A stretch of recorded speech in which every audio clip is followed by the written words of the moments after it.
Bom, já estamos no horário. A trabalhadora da casa, Glória Gasparini, vai fazer o preparo de hoje.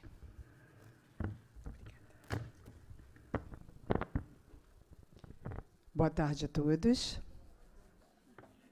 O preparo de hoje é do livro Vida Feliz, psicografado por Divaldo Franco e ditado por Joana de Ângeles. Conserva coragem na luta, seja qual for a situação. Há caminhos menos difíceis de ser percorridos, no entanto, todos exigem que se os vençam. Pensa-se que, pelo fato de estar se trabalhando pelo bem do próximo, não se enfrentam dificuldades e obstáculos. É puro engano. Em toda parte e posição, a criatura humana é a mesma. São Vicente de Paulo, que tanto se dedicou aos pobres, afirmava que estes eram muito exigentes e ingratos. Tem, pois, bom ânimo sempre. Às vezes nós pensamos que deveríamos escolher um caminho em nossas vidas mais fácil, mais tranquilo, sendo bom, ajudando alguém, mas sem obstáculos, sem maiores preocupações. Às vezes nós criticamos as pessoas e aquelas pessoas que aparentemente não desenvolvem nenhuma tarefa, e a gente brinca assim: veio nessa vida a trabalho ou a passeio?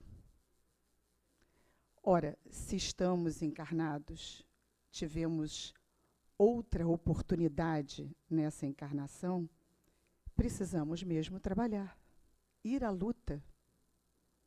Nessa luta que Joana diz que tem que haver um equilíbrio.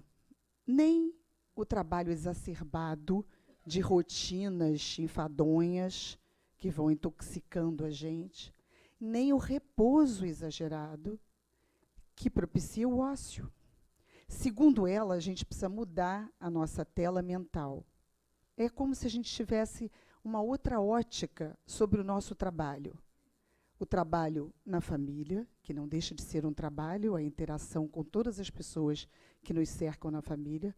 O trabalho profissional, que é aquele que a gente vai todos os dias e também interage com as pessoas. E o trabalho voluntário. Todos nestes, nós não devemos desanimar. São Vicente de Paulo, que trabalhava muito com crianças abandonadas e velhinhos, ele dizia que a gente não deve desanimar, principalmente quando a gente está desenvolvendo essa tarefa do trabalho, alguém nos dá de volta a ingratidão, ou a exigência, ou aquela coisa mais dura, mais rude, não. Esse exercício de ter coragem e bom ânimo, porque é um exercício, Joana diz que com métodos e com ritmos, nós vamos encontrar a força e a motivação. Ainda São Vicente, no Evangelho, como um espírito que traz instruções, como muitos outros nos orientam, ele diz que nós devemos nos unir como homens de bem, de boa e forte vontade, para continuar no programa da caridade. E a recompensa, que a gente tanto se preocupa, que a gente tanto espera, vem naturalmente com o exercício desse bom ânimo e dessa coragem. A gente não pode se afastar do Evangelho, porque o Mestre é que traz todas essas orientações para nós. E a doutrina também nos oferta a oportunidade da gente estar expandindo as nossas consciências para a gente encontrar as leis divinas, a justiça, do amor, da caridade. E aí sim, a gente vai identificar a essência e a razão para termos um bom ânimo e uma coragem bem grande. Nesse momento, meus irmãos, no mundo de tantos transtornos, de tantos acontecimentos equivocados e inesperados, precisamos mais do que nunca ter muita coragem e muito bom ânimo e irmos à luta com muita oração. Boa palestra a todos.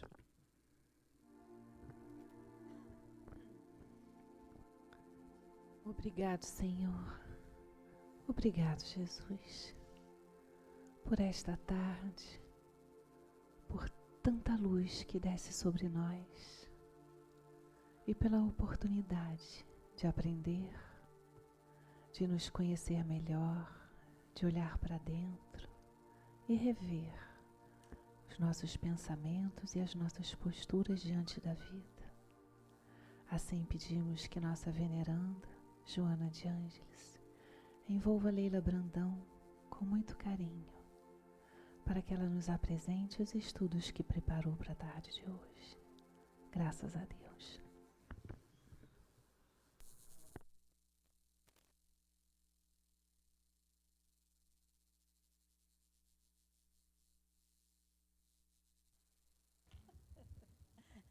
Boa tarde, meus irmãos.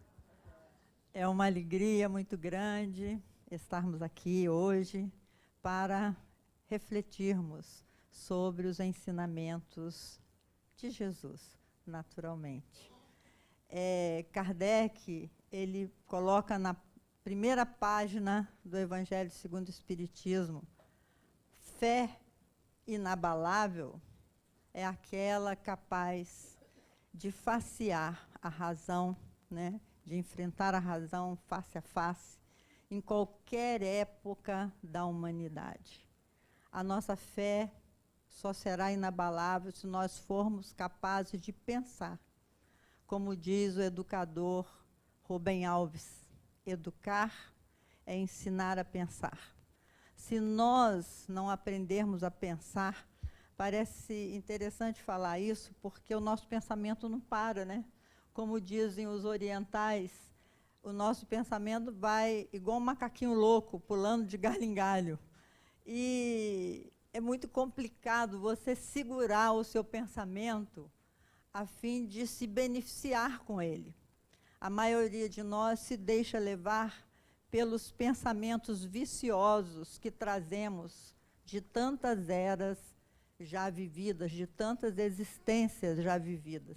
Então, educar é ensinar a pensar, diz o grande educador Rubem Alves. E é isso que é o projeto da doutrina espírita.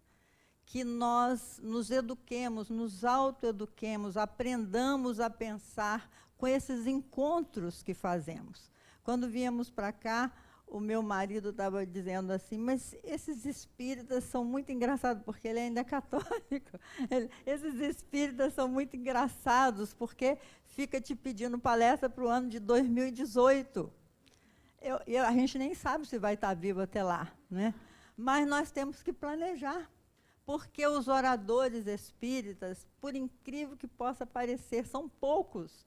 E a gente fica de agenda abarrotada, graças a Deus, e as pessoas ficam nos pedindo com antecedência para que a grande maioria tenha um programa, né?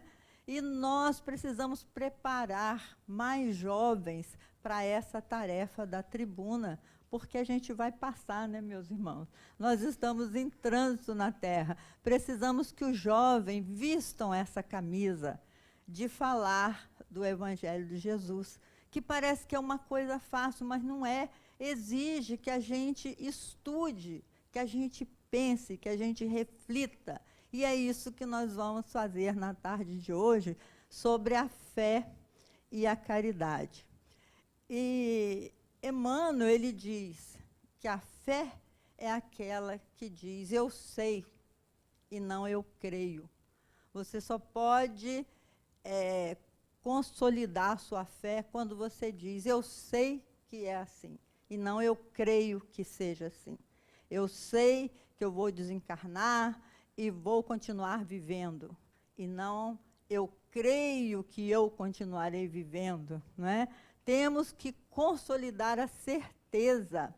E para que a gente tenha certeza, precisamos buscar o racional, como nos ensinou o mestre Allan Kardec. Aí vem a pergunta, por que vocês vêm a essa casa espírita especificamente? O que vocês vêm buscar aqui? Porque a gente vai sempre buscar alguma coisa, mas pouco de nós vai oferecer alguma coisa. E quando a gente entra aqui, é tão bonito ver essa casa, cada dia está maior, fico imaginando quantas pessoas são mobilizadas para esse trabalho. Engano nosso achar que é muita gente. Pouca gente assume o trabalho voluntário, porque é um trabalho gratuito. Você entra lá no banheiro, tem sempre papel higiênico. Quem foi que os comprou e colocou lá? Você chega aqui, o ar-condicionado está funcionando. Então, nós temos que nos oferecer ao trabalho para consolidar a nossa fé. E pensando nisso, para me inspirar para o trabalho da tarde de hoje, eu estava lá na praia de Búzios, já estava pensando no tema, lá em Jeribá, caminhando, e estava um vento danado, que foi o feriado, uma ventania louca, um sol quentinho, e eu tentando segurar o meu cabelo, porque o vento era muito grande. E aí, de repente, passou por mim um rapaz, assim, bonitão, com o cabelo solto, o cabelo dele solto ao vento, e eu falei, é argentino, né? Porque argentino usa cabelão. Aí ele passou com aquele cabelão solto, assim, eu falei, o quê? Por que eu estou amarrando meu cabelo? Aí soltei meus cabelos ao vento e fui, e o vento batia assim no meu cabelo. Aí eu tirei uma foto, falei, meu Deus, eu estou igual a Gisele Bündchen. Aí mandei para minha neta, de 12 anos, ela falou, vó, você é muito mais bonita do que a Gisele Bündchen. Falei, ô, neta maravilhosa. Mandei para outra de 20, a outra falou assim, vó, você está mais para Einstein. Aí eu pergunto, por que quando a gente vai se tornando adulto, vai se tornando tão crítico, né, tão desagradável? Falei, minha filha, mas a sua avó está tão linda, e você diz que é Einstein, aquele velho cabeludo, com o cabelo todo oriçado. Aí ela falou, mas ele é muito inteligente, vó. Falei, tudo bem. Mas, enfim, eu estava nessa ambiência, já pensando para me inspirar aqui, para falar de fé e caridade, e, de repente, senti a presença de um espírito maravilhoso, a Ivone Pereira. Olha que chique, eu sou chique.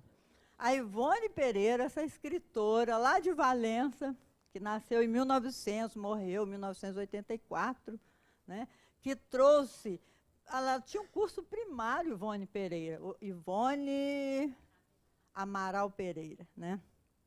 Ivone Pereira trouxe livros que vale a pena a gente ler, como a gente se sensibiliza. Eu, pelo menos, eu fico assim, eu ficava apaixonada com ela quando ela falava da visita de Chopin. Ela recebia a visita de Chopin na sua sala.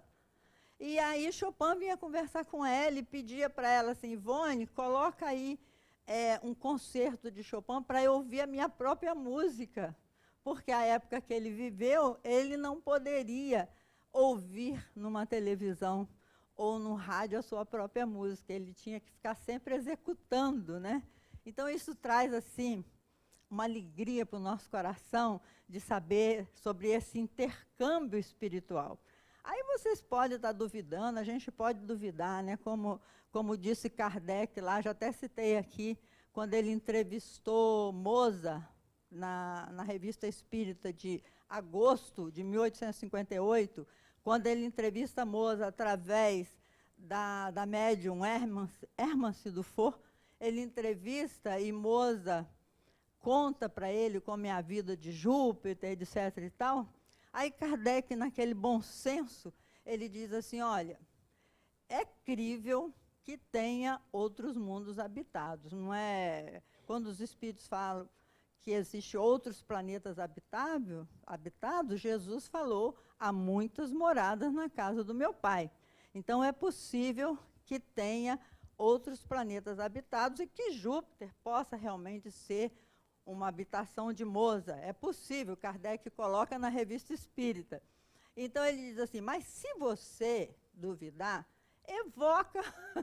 evoca Moza e pergunta, lá na sua evocação, por que, meus irmãos? Todos nós temos o potencial mental do intercâmbio. A mediunidade não é o privilégio de alguns. A mediunidade é um treinamento. Essa possibilidade de perceber os espíritos num grau qualquer, a gente treina. Se você não trouxe, que alguns já nascem com essa mediunidade ostensiva, Mas se você não tem nenhuma possibilidade, não sente nada num grau qualquer os espíritos, você pode treinar. Cada um de nós pode treinar essa possibilidade. Eu fiquei mais de 30 anos nesse treinamento. E eu, a minha irmã, que é presidente da Federação no Espírito Santo, a Dalva, quando nós éramos bem mais jovens, nem vou dizer quando, a gente começou esse treinamento. E nós treinávamos até a telepatia. A gente marcava a hora, ela lá em Vitória, eu, na época em Juiz de Fora, a gente marcava a hora e ficava mandando recado uma para outra telepaticamente para ver se havia uma forma da gente se comunicar através da telepatia. A gente fazia treinamento. Então, nós podemos treinar. Enfim, fazendo esse preâmbulo todo, a Ivone Pereira chegou perto de mim e disse assim, Leila, você vai falar de fé. Eu falei, sim. Falou, e você gosta de cantar? Então, você deve cantar a minha música. Eu nem sabia que ela tinha música preferida, que é um desafio para todo mundo pesquisar se realmente ela tem essa música preferida, se vocês não acreditarem em mim. Vai perguntar a Ivone Pereira. Ela falou, a minha música preferida é uma música de Tom Jobim, que fala assim, eu sei e você sabe, já que a vida quis assim, que nada neste mundo levará você de mim. Eu sei e você sabe que a distância não existe, pode cantar, e todo grande amor só é bem grande se for triste. Por isso, meu amor, não tenha medo de sofrer, pois todos os caminhos me encaminham para você.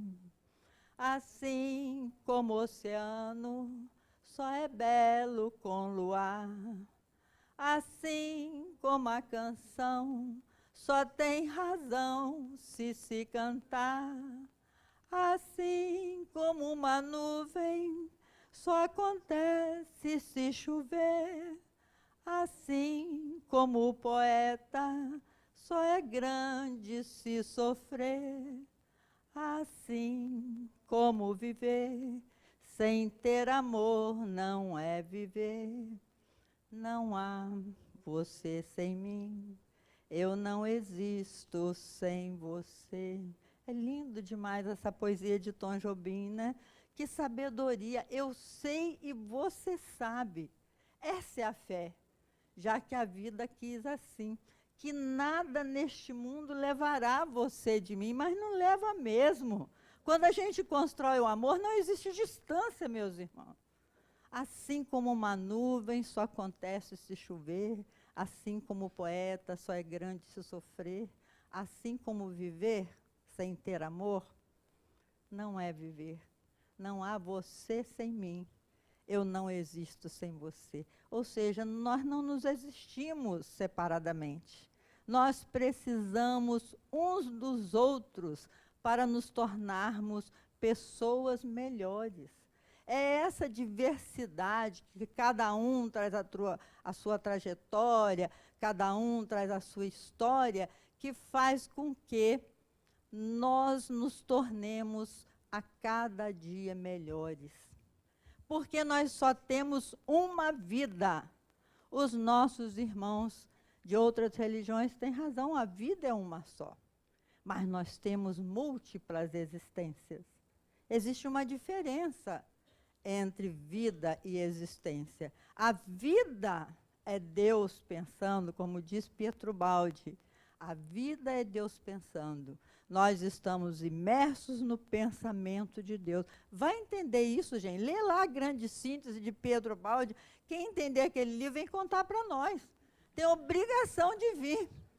Porque é um livro complexo. Eu leio, releio e falo assim, meu Deus, eu não sei nada. Isso é porque eu sou professora de física.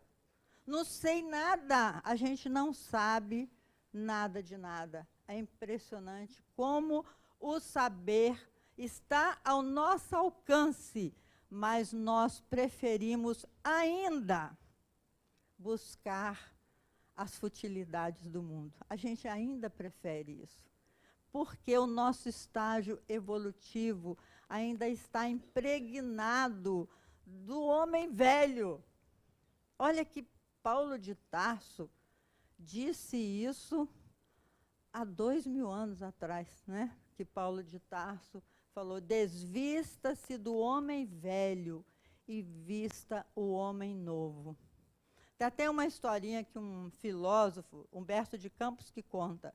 Um filósofo famoso lá da terra dele queria demais conhecer Sócrates, porque Sócrates deixou escrito lá em Delfos: conheça-te a ti mesmo, né?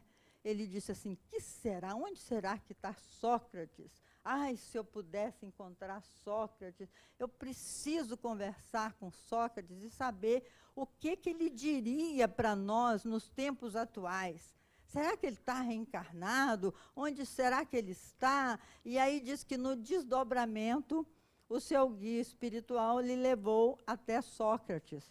Então, quando ele viu o seu mestre da filosofia, ele chorou, se emocionou e disse: mestre, eu vim aqui fazer uma pergunta, só uma pergunta para o senhor, se o senhor puder me responder.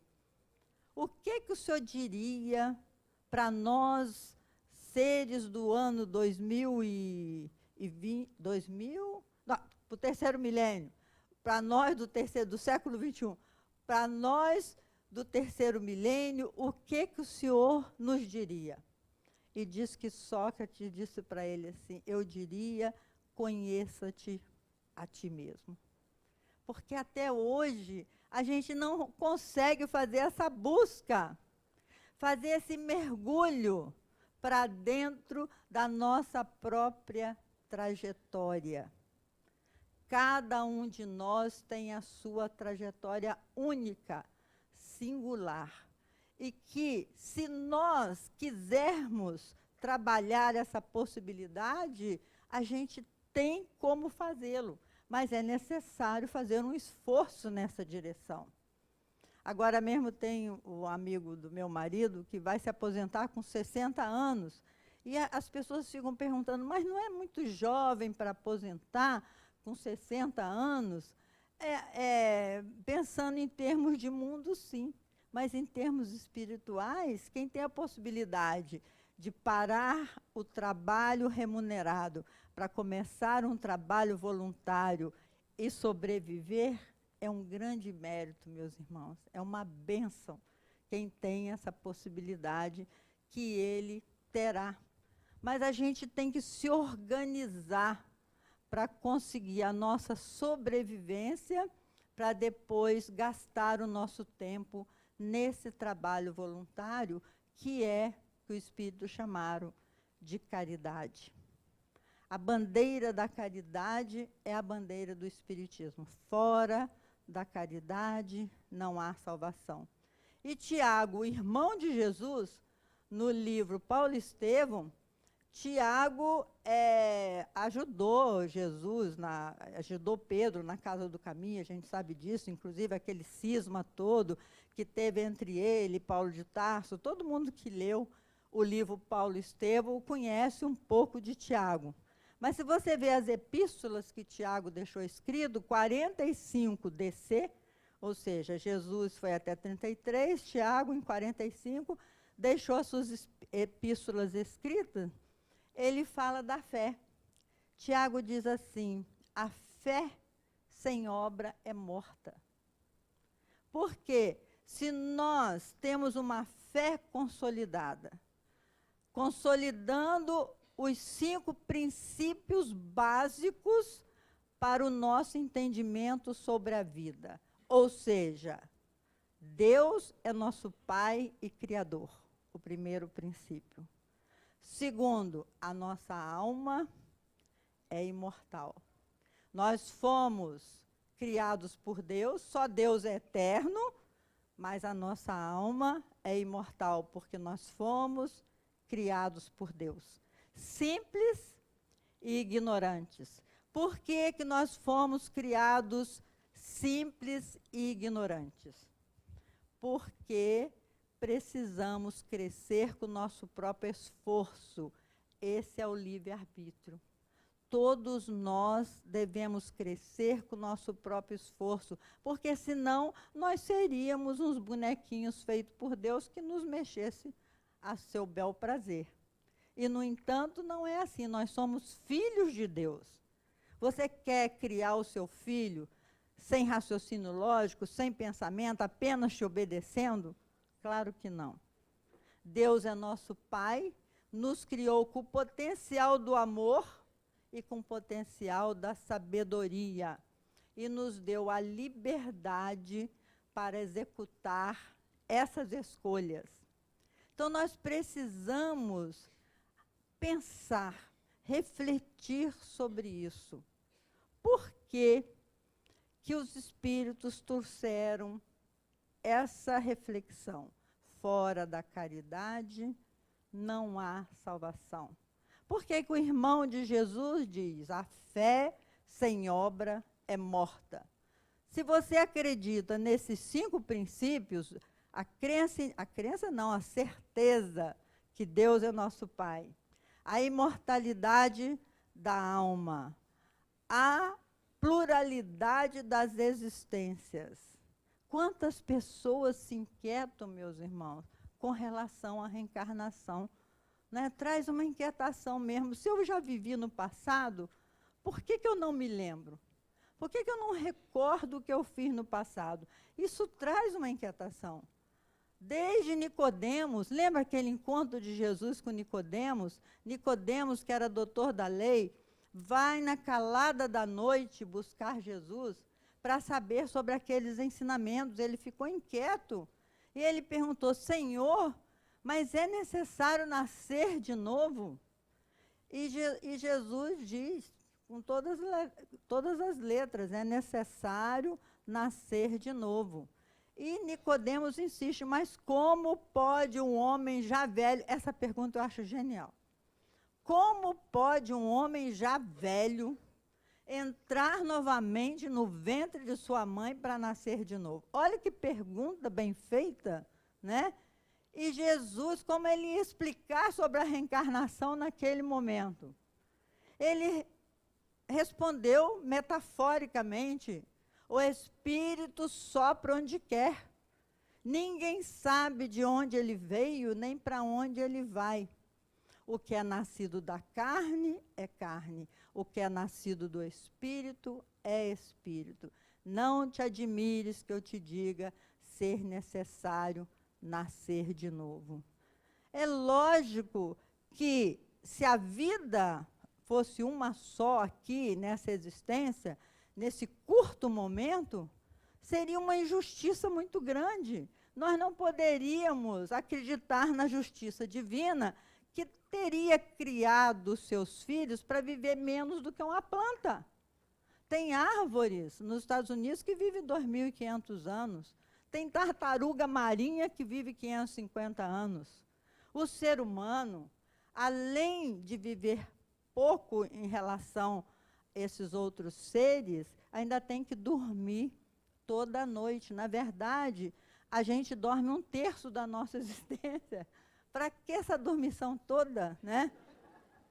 Se a gente vive tão pouco, se você vai viver 90 anos, tem que ficar 30 anos dormindo. Mas não é? Parece uma injustiça isso. É porque a gente tem que refletir sobre isso. Nós não pertencemos a esse mundo. Olha a lógica da reencarnação.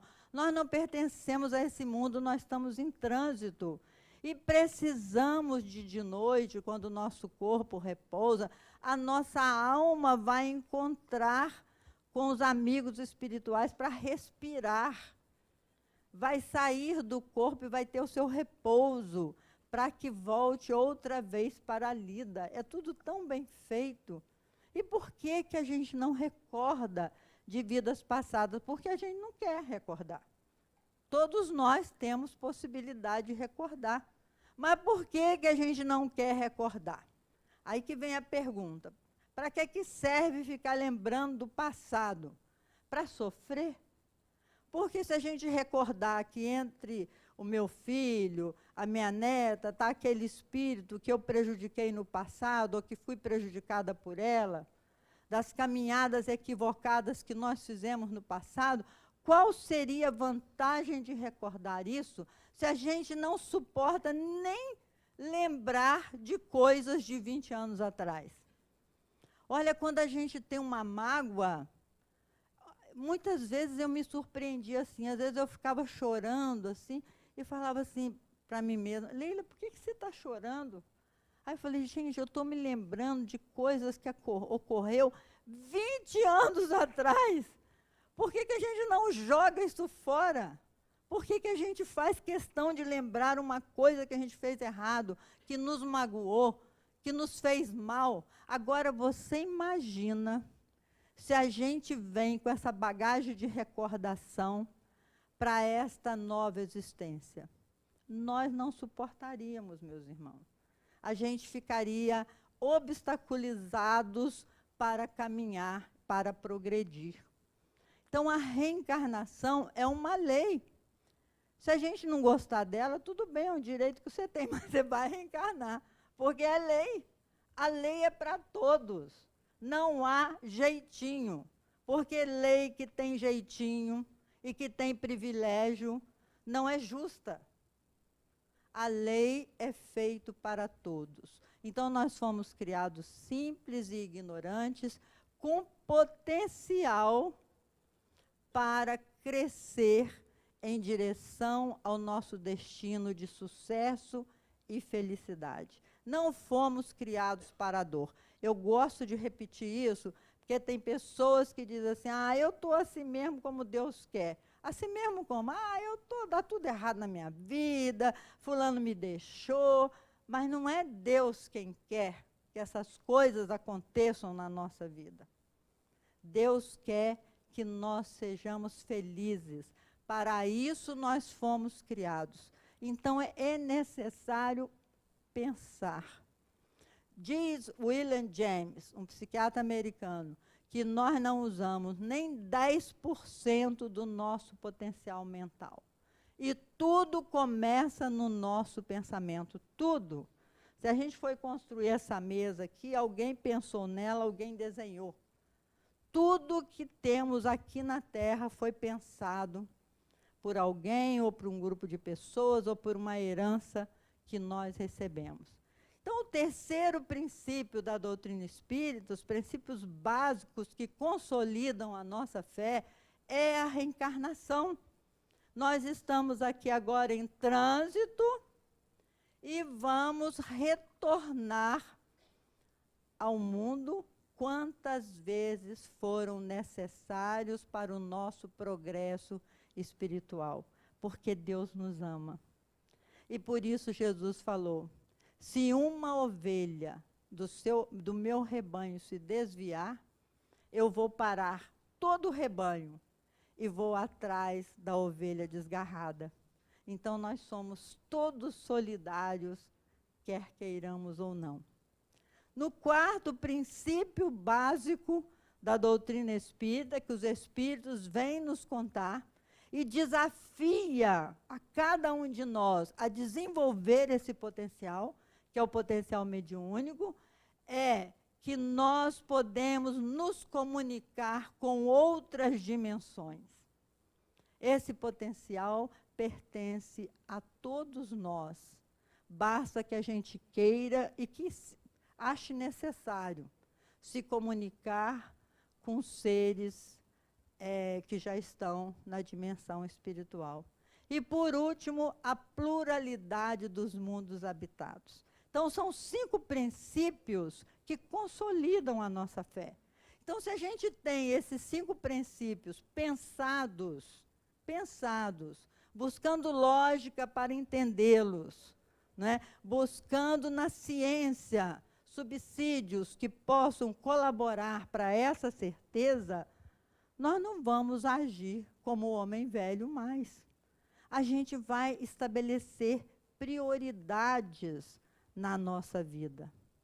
Mas o que é importante nessa vida para que a gente sofra menos? Porque, na verdade, quando os espíritos falam fora da caridade, não há salvação, é salvar da dor. Porque quando nós estamos treinando o nosso potencial amoroso, que é a caridade, nós estamos minimizando a nossa própria dor. Porque nós habitamos ainda num mundo de expiações e provas. Os mundos são classificados pelos espíritos em 5 categorias. Quem lembra? Primeiro mundo, os mundos inferiores, os espíritos chamaram de mundos primitivos. Nós já estivemos no mundo primitivo, naquela era lá dos dinossauros, do Homem Sapiens, né? Depois do mundo primitivo, vem o mundo de expiações e provas. Então, nós estamos ainda na 2ª categoria dos mundos, mundo de expiações e provas. Depois vem um mundo de regeneração, onde Mozart cita que em Júpiter já é um mundo de regeneração, porque os espíritos levitam e os espíritos voam. Daí a ideia que os nossos irmãos tiraram de espíritos com asas, né? Voando, os anjos, os arcanjos, os serafins, os querubins, todos esses espíritos que já conquistaram a possibilidade de se transportar, o teletransporte. Então, é tão lindo a gente ler sobre isso, para nós movimentarmos as nossas escolhas. Vamos escolher caminhar com Jesus. Ele veio ao mundo para nos trazer essa notícia. Ele trouxe uma boa notícia, assim resumindo, e uma ruim. Qual vocês querem primeiro? A boa... A boa notícia. A boa notícia é que nós somos livres, que nós podemos fazer o que a gente quiser. Todo mundo é livre. E qual que é a má notícia? Tem consequência. Se a escolha é livre, a colheita é obrigatória. Então, não tem jeito. Quando você faz as suas escolhas, você registra no seu mundo psíquico a energia daquela escolha. Porque tudo é energia, meus irmãos. Nós somos energias. Existe no nosso corpo físico, como diz André Luiz, no livro Mecanismo da Mediunidade. Quem já leu o Mecanismo da Mediunidade aqui? Levanta o dedo. Entenderam? Porque tem que vir dar aula, porque também é outro livro bem desafiante. Quem já leu, faça grupo de estudos e venha aqui explicar. André Luiz, ele diz o seguinte: o nosso corpo tem bilhões de células vivas, provisoriamente aglutinadas, bilhões de átomos provisoriamente aglutinados para fins educativos. Então, todo o nosso corpo, que é um universo, né, ele é regido pela sua alma. A alma, ou seja, nós, a alma humana, a alma imortal, a alma filha de Deus, ela comanda esse corpo. A gente, na maioria das vezes, se deixa comandar pelo próprio corpo, por essas células. E esse médico do primeiro mundo nada, que agora tem o Trump lá. Esse médico Deepak Chopra, o Deepak Chopra, que é uma maravilha, aquele livro dele de pesquisa, Corpo Sem Idade, Mente Sem Fronteiras, ele diz assim: quando você se entristece, quando você fica magoado, se entristece ou fica com raiva, toda a sua organização física, todas essas células, as células do seu corpo, que são vivas, elas se entristecem também. Elas também se magoam. E o que acontece? O resultado disso é que as células suas de defesa, os anticorpos, ficam fraquinhos. Aí eles ficam enfraquecidos, sua vontade fica enfraquecida, e aí vêm as doenças das mais diversas. Então, nós temos que estar muito vigilantes no nosso pensamento para a gente fazer escolhas melhores nesta vida até mesmo em pensamento.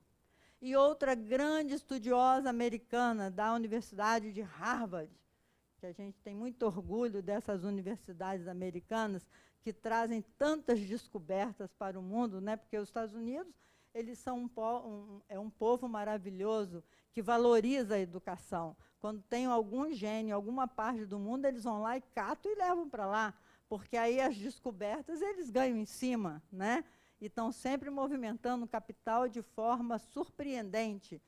E aí, essa doutora Dana Zohar, que todo mundo, pelo menos no movimento espírita, deveria dar uma lidinha sobre essa pesquisadora, porque ela descobriu o que ela chamou de ponto de Deus no cérebro. Eu acho essa pesquisa maravilhosa. O livro dela, Inteligência Espiritual, já tem escrito em português, onde ela diz que a inteligência espiritual a gente desenvolve com o trabalho voluntário.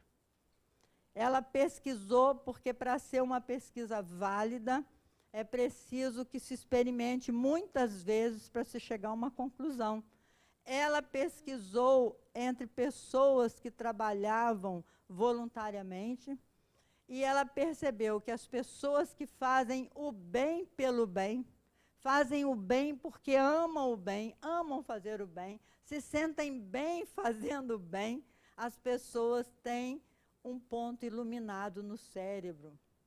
Talvez esteja aí quando Jesus falou, brilhe a vossa luz.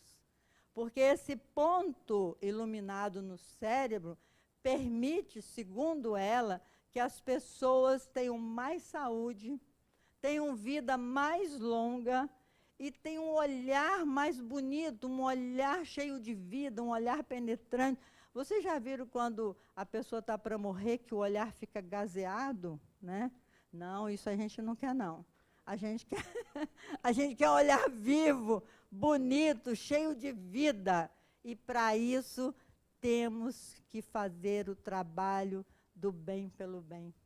Porque quando nós estamos fazendo bem, a caridade, em qualquer nível, seja um abraço, seja um carinho, seja uma palavra boa, nós estamos nos tornando pessoas mais fortes, pessoas melhores. Então, eu sempre brinco assim no Espiritismo, é um verdadeiro spa.